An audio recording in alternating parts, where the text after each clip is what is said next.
Shemeji, naomba unisamehe shemu. Mimi sijikukosea hata siku moja. Mimi nimelipa pesa ili kusudi uawe. Ni uawe? Ndio, nimelipa pesa hizi hapa. Wewe umelipa pesa kusudi mimi nife? Ndio. Nani kakulipa pesa? Yule pale yule.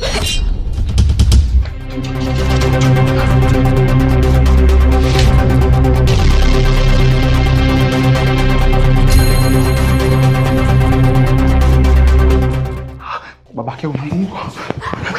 Shemeji, nakuomba shemeji, usiende kufanya kitu chochote. Mimi nakuambiaje, hata kama ukimwoa wewe utakuwa umekata mti, umeacha mizizi yake na itaota tena. Nakuomba bora muache kwanza, jifaisha kama vile unajua chochote, kusudi ujue shida imeanzia wapi.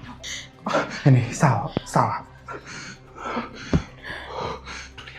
Sikia, ukifika pale naomba usiende kunywa ile juice. Jifanye tu unazungazuga ili usinywe please. Tulia baby. Sasa sikiliza. Tena nisikilize kwa makini. Inabidi ujifanye na kupiga. Toa sauti za kulia, sawa? Mjinga mkubwa. Shenzi mkubwa. Ana? Shenzi kabisa wewe. Unataka kunichukua kama mtoto wako, si ndio? Hala? Mjinga wewe.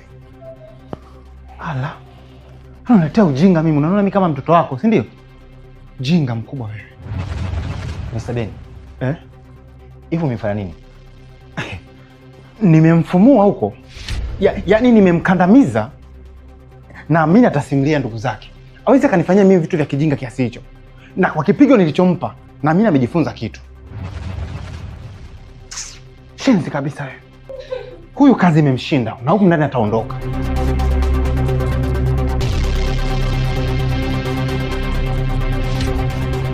Pole sana Mr. Ben.